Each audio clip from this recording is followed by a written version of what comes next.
Hi, today I'm with Manny Osborne-Paradis here in the Canadian Rockies, and we're just going to talk about the amazing career he had, basically going to the top of the ski racing world. And we're also going to talk about the brand new HEAD e-bikes that we are distributing in the US through Cycle Force Group. Manny, thank you for making the time. A big pleasure to be here. You have raced some of the most incredible races at Kidspool, at these amazing places, going speeds and having so much airtime going down there with 80,000 people crowds. Tell me about your favorable wins and some of the highlights for you during some of these wins. Uh, but my most memorable, I would say, I've always really enjoyed racing in the Dolomites. I think that it's the mixture of German hospitality with Italian food is always good. So the I hotels see. are great, and the scenery. I think it's by far the most beautiful mountain range in the world. And then obviously, we get down to the nitty gritty, the racing.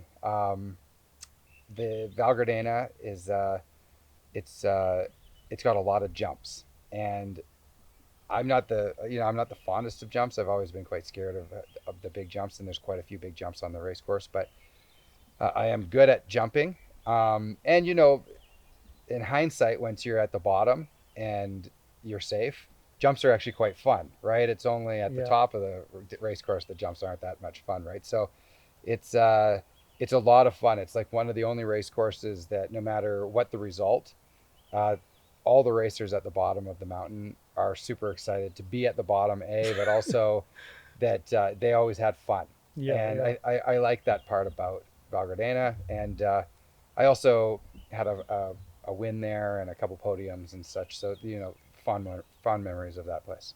Okay, no, it was really incredible to see some of the video footage of how much airtime you guys get going down those mountains. It's so incredible.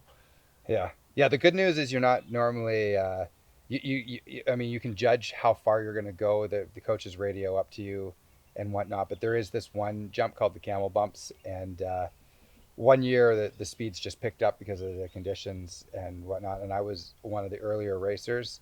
And it's in a gliding section, which is where I dominate on the downhill courses. And I was measured at 89 meters of flight. And I can tell you, Oh, like the day before, I was going about 60 meters, which is still quite long, but it's average, normal for our jumps.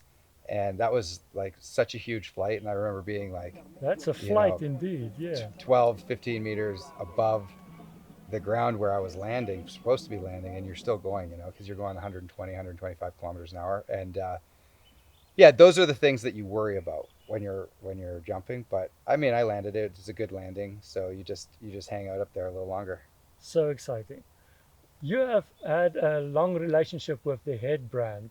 Tell us a little bit about that relationship and how you interacted with Ted Ligety and some of the other big names in that team, and how you guys fed off each other. How did that work?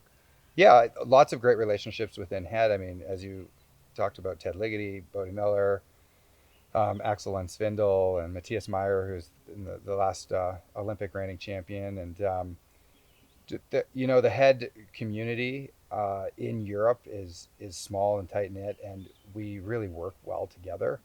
I would say, that the piece that makes head outperform all the other companies is that there's a community, and it's an R&D community. So there's no secrets. Everybody shares whatever they found out, and we've really been able to get a good snowball effect of a great ski brand. And So you know, you would give them R&D feedback and say improve this, improve that, and they respond and they make you better over time. yeah, and a lot of times you work in your little silo that would be a nation, where the head team really you interact with other nations and build a ski. So you may have Okay. in past years you may have one national team that starts creating a ski in one direction and another team that would create a ski in another direction, and there's no synergies. So I having see. all the top people and all the top guys being friends and working together, helps the brand move in one solid direction, which has obviously resulted in many Olympic and World Cup medals over the last decade or so. Right, right.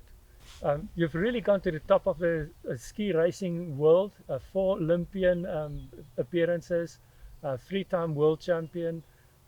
So with that comes a level of risk taking, and there's also the management of fear. How do you go that close to the edge all the time, and how do you manage fear? How, because you've done it better than most. Yeah, I mean, fear is just you have to become accustomed to always pushing yourself in fearful conditions, and I think over time you build courage through being in that environment. Ah, So that's one piece of the puzzle, and then showing up, commitment. uh, it's hard to show up every day, but you don't just get to the podium. That's a lifetime of work, right, right. and the discipline. I wouldn't say it started that young. When you start being an athlete, you're not an athlete. You're just a kid, and you just love sports, and you play every sport. But I slowly acquired the appropriate discipline to, pick the sport that I was passionate about the most, and then the sport that I could commit myself. And I think um, all the cards aligned and the stars aligned, or the cards were laid and the stars aligned, and I was able to find skiing. There's if it was a if if I was only given the chance to be a basketball player, probably wouldn't have worked out, right? So lots of things worked in my favor, but definitely the commitment to acknowledging fear and then building that courage along the way. Amazing. So some of the commentary on some of your races has been that you have a unique ability to show up in the big races. Sometimes your training times will not be that great, but then you show up when it actually matters. And what's behind that? Well, how do you do that? Yeah, well, I mean, I always lived my life. I mean, it's quite dangerous to be a ski racer. So I always thought, well, if I'm going to be dangerous, I'm going to do it when everybody's watching. And Yeah, ironically, my worst injury was actually on a training run. So nobody was watching and nobody cared, and that's unfortunate. But that was in Lake that Louise. was in Lake Louise. Yeah, yeah. But for the most part, other up until that crash, I just didn't want to risk it. And mentally, I always trusted in my ability. I just think that uh, I just wasn't willing to put it out on the line, and I also knew that technically I wasn't the best skier. And you know that. I mean, I'm smart enough to understand that. I see other racers that I race against, and so I knew that I always had to take a little bit more risk than I see. than other guys. And that kind of skiing, you end up in the nets more often than not. So, But you managed to push it to that limit in the big events. yeah, absolutely. So I took the risks when they were needed. Okay, okay. Well, it looked to me, looking back about your performances over the years, 2006, 2007, 2008, you were knocking on the door quite a bit. And then 2009 was just a breakthrough year where you got three of your all three of your World Cup wins, right? Yeah, it might have been. Yeah, I think Yeah, so. yeah. So how did that knocking on the door, how did you get that to that breakthrough? Was it just like you were saying earlier, staying with the process, doing more of the same, or did you do something specifically mentally or otherwise to get those breakthrough performances? Yeah, during that time, that was the lead up to the Vancouver 2010 Oh, that's Olympics, right. Yeah, and so and we that's where actually, you grew up in Vancouver, and I now you are here in the Rockies. yeah, absolutely, and but it just that Olympic Games, there was a lot of influx of cash, and money buys medals essentially. So Wow. Europe, they're very fond and passionate of alpine skiing, and with being in North America, we just don't allocate the funds as much to amateur sports as we do to professional sports or anything else. So during that time, we had the capital to be successful, and I think that Unbelievable. that's That's that was probably interesting. the biggest factor to my successes, is that we got the training that we needed. And yeah, and it's just, unfortunately, for the next decade of my career, you know what you needed to be successful, and you don't get it. So it was just more of an uphill battle. It wasn't really necessarily because something clicked or anything. I mean, I was young. It is easier to be dangerous every day when you're young. You know, you get a little smarter as you get older, and you know, smarts and sports sometimes don't go hand in hand, but there's other ways that you can outsmart the course and whatnot. So you work in different areas to be successful. Right, right. I also read that at the Strive, which is a really tough course in Kitzbühel, you got some really good advice from one of your fellow head athletes about how to really mentally take that very dangerous mountain and look at it differently and getting a much better result. So, what type of advice like that can you give to other athletes growing up on how to break through and get to the next level? Yeah, I mean it's so hard to pinpoint a certain piece of advice, you know, because everybody struggles with different areas of excellence. Mm. But I think that the biggest part is to take the opportunity. You know, there's lots of times that people want opportunities and they work hard to gain that opportunity, and then when the opportunity is given, Mm. you know, they get scared or they don't understand that this is the time to be present and actually control your destiny a bit. And I think it's to understand and acknowledge that when opportunities present themselves, to kind of take the bull by the horn. Yeah, yeah, right. So, who has inspired you the most in your career, and who were your most effective coaches, and why? What made them effective in your view? Oh, I mean, I've had so many different coaches. Some have had different strengths where they worked more on what my strengths were, which were gliding and jumping and medium terrain turns, which Mm. is where I really excelled. Some Yeah, wanted to work more so on my weaknesses, which didn't really pan out for myself as much, where they, you know, steeps and rhythmical sections. But I've heard that before. That can be really a flaw in coaching rather than a breakthrough. Yeah.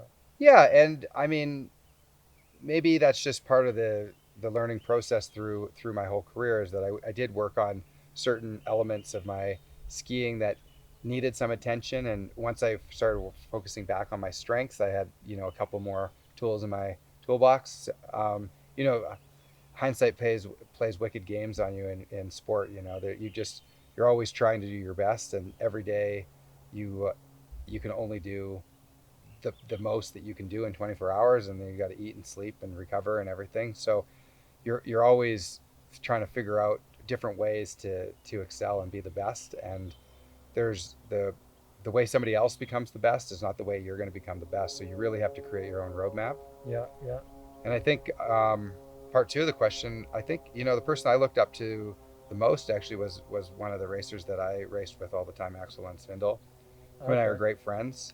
But I watched him be so dominant and so good day in and day out, and that was always something that I struggled with. You know, I had the possibility to be the best in the world, but it just wasn't there every day. And the days that it was there, I mean, you would wake up and you could really ski well, and other days it was just really hard. And I noticed, I mean, obviously his career and all his accolades say it to himself. I mean, say it for itself. I mean, he's got multiple Olympic medals and World Cup titles and everything, but he was just able to be more consistent, and that was a flaw that I wasn't able to capitalize on for whatever reason. But I really liked his approach, and um, you know, a lot of the the tenets that people have when they're at World Cup can't be worked on anymore during World Cup. You know, these are things Yeah. that you learn when you're like 6 to 14 years old, 16 years old, Mm. and so you get what you get at that point, and you can always better yourself. Mm. Mm. But the process starts when you're really young, and so sometimes, you know, this is before, you know, you competed even provincially or nationally, right? So you know, that brings us back to just what the coaches can teach you when you're young Mm. sometimes often sticks with you the most. Mm. Mm. Mm. No, that's true.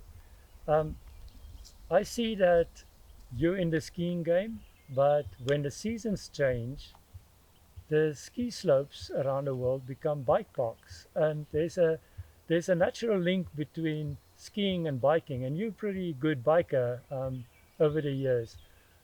That's why we brought the head bikes out that we are letting the market know about.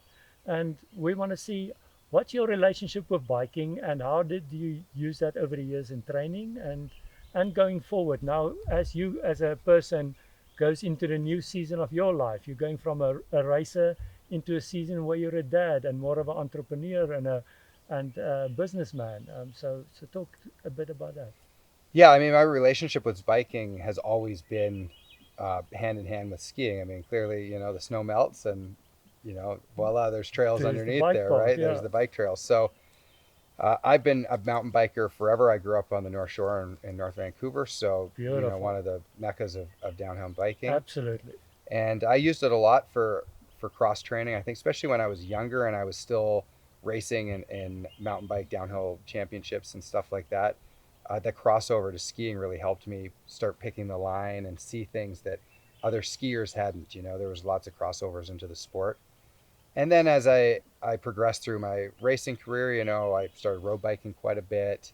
And, there's a lot of scientific evidence at the end of the ski season, just with all the bumps and bruises that you have, that if you Mm-mm. spend a good month just spinning on the bike, either road bike or mountain bike or whatever, you get a lot of blood flow and it heals all the bruises and injuries that you don't necessarily know that you've sustained, but are there. So we would do a lot of bike prep prior to any heavy lifting or anything like that before the gym. And then, yeah, as you progress to a parent, you need something to tow your kids around on, That's and right. lots of valley trails and paved trails that are great to tow the kids. So that I pretty much if it has two wheels, I love to do it. I love cross country, I love downhill. I'll just I'll take part in it any which way I can, and I think it's just such a great sport. Yeah, yeah, yeah. No, that's true. Just for a moment to go back to the skiing part, you had some, as you mentioned, some horrific crashes over the years. I think 2010 and 2018 were the two big ones, but Yeah, your amount of injuries and operations now go to double digits, you mentioned to me. You can see on your legs the amount of cuts you've had. So, how did that affect you as a person every time you have to get back? You've pushed yourself as far as you could. You went over the edge a few times. Then, personally, you have to deal with it, but also your family has to deal with it. How has that been? yeah. I mean, I am in a sport that when not if. So your injuries are going to happen. So I feel like mentally you've always been prepared that that day will come that you're going to spend a year on the couch rehabbing and whatnot, and it's part of the game. Everybody has done it, that you're skiing amongst, and it's just how you battle back. And I think that's where you truly find your true self, is how you get back up That's and right. get back to I mean, from in my case, I was able to get back into the top 10 in the world. And yeah, it's a lot of work. You think you're working hard before you fall down, and then you realize that all the little corners that you cut prior, either it be nutrition or days in the gym or that third session in the gym, or riding 100 kilometers when maybe you should be ripping like 160 kilometers or whatever. You have to do that extra bit, and you fully have to recover too. So I think the injuries just teach you that whatever you thought as your benchmark of working harder and smarter, Mhm. there's a new level. Right, right. And what about your life partner? I mean, it affects those around you as well. And I've seen sometimes that the life partner wants to shut it down and say this is too much. And but then it's that battle. So how has that been for you, and how do you manage that? Well, I found the trick in life is to close every door around you, so there's only one door open, and that's the door you got to go through. Okay, that's but exactly right. but then there's actually no choices. I feel like my choice as to be a ski racer. Mm, Uh, everybody around you knows what they signed up for. yeah, yeah, This isn't like some top secret job yeah, where you're a spy somewhere and you come back with missing a leg or something, and yeah. everybody wonders why. This is part of the job, and yeah, it's hard on everybody. And I mean, having a family and being injured, the onus is on the other person to pick up the slack, and it's not easy, and it's not easy to lay around on the couch while you have that Right, going on. right. But it's a professional sport. I mean, I have a huge medical staff around me. I mean, I had three doctors and five physios, and I don't know how many trainers and sports psychs, psychologists as well. Uh, it's a big team around me. People that, come to your house when you're not really ready to train and work on you there. I had physios coming to my house. So, um, you can't get better on your own. If you want to be back in being one of the top guys in the world, you just can't. So there's a lot of people that you end up hiring around you to help you, and even if that means bringing in help into the household or whatever. I mean, everybody, they're you need to do that. I mean, it's really you have to be as selfish as possible to be um, a top level athlete, and sometimes yeah, people have to cater around you, and Yeah.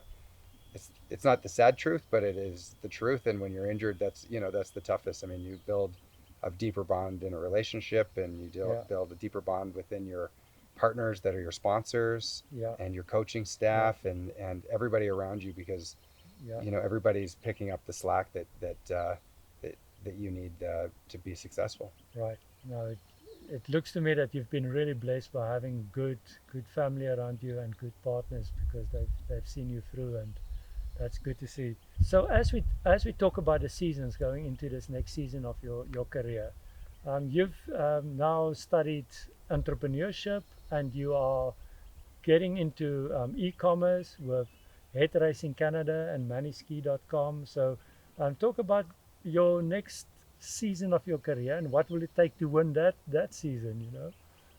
Yeah, I mean, now that I've stepped aside from being an active ski racer, I mean, there's tons of ventures that I've started. I have a lot of public speaking Mm-hmm. engagements in Ontario, and I've put some workshops together with some kids to really try and pass on the knowledge, and not say, hey, this is what I did, you should do that, but like real workshops on identifying what they need, even at 12, 11 years old, and showing them, okay, this is maybe a pattern that you should follow to be successful.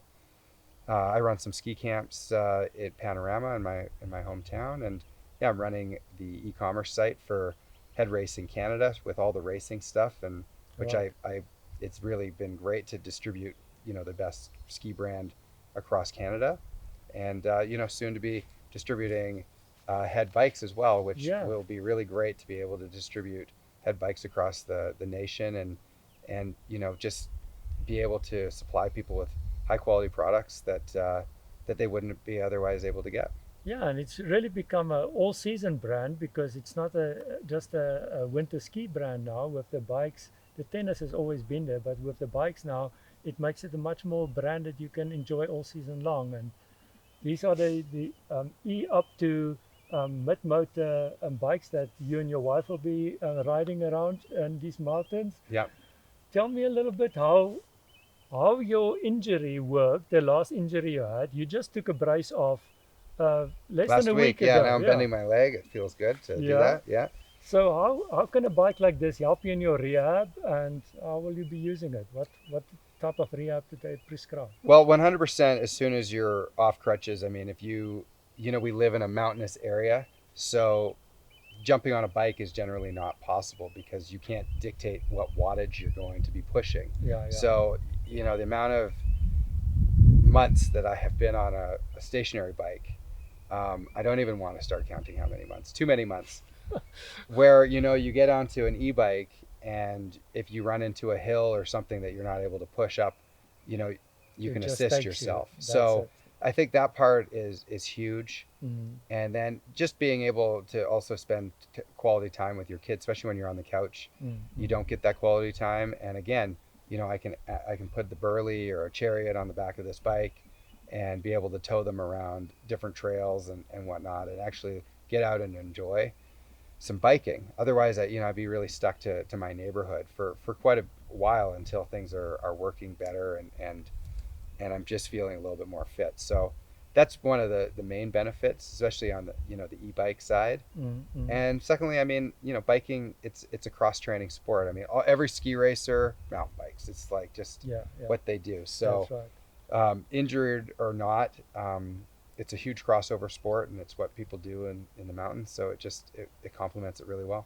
No, really, really excited to have you part of the team, and making this available people who really need it in these mountains and in your off season. So for part of your training, but also part of the relaxation of it.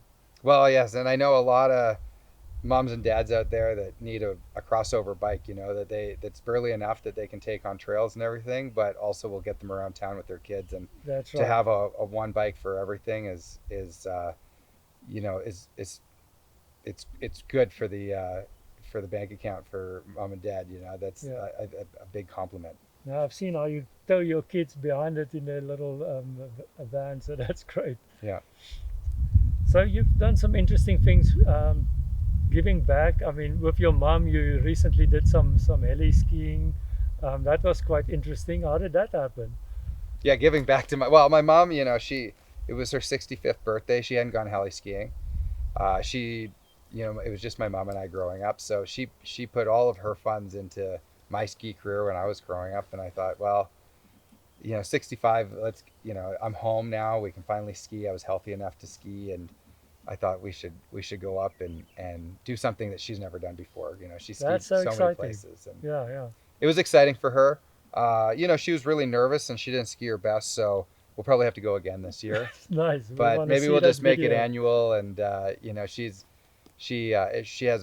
moved up to Panorama, so she's there in the winters to hang out with our kids because they're both picked up skiing and want to ski all over, so they get some more grandma time. And I think it'll just be very complimentary to also, you know, get in the helicopter. I think you know, she's too old to be sitting in the lineup early morning to try and get fresh tracks for one run. You know, we might as well just go heli skiing. I like it. I like the Hmm. thinking.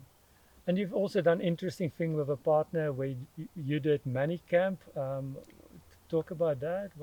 Yeah, What's that about? The Mike and Manny Foundation. Yeah. We started that for some kids across Canada, and we would fly them to Whistler, and we'd run free ski camps, and Mm, it mm, was all expenses paid. mm, mm. And it was never the best skiers; it was the most enthusiastic skiers, which, you know, generally makes, you know, it wasn't necessarily like the best skier isn't always like they're good, but the enthusiastic person around them may actually help them in their careers. And Mm, mm. so you know, I think we had 140 athletes go through that program over 12 years or so. And yeah, it's been great actually. Reese Howden came to our camps and he won the overall this year in ski cross. And Broderick Thompson came to our camps, and he's been racing World Cup the last couple of years. And couple, I guess Courtney Hofos, she won a World Cup last year as well and came to our camp. So we've had quite a few kids come through our camps that have moved on to do really, really well in World Cup and Olympics. Great, great, great. Well, congratulations on giving back all of the good things you're doing in your community and in the racing community. And good luck with your ventures. And we are really excited to be venturing together with you to bring the head bikes to not only Canada and all of North America and the market. Thank you very much. Yeah, thank you. Thank you. Excited.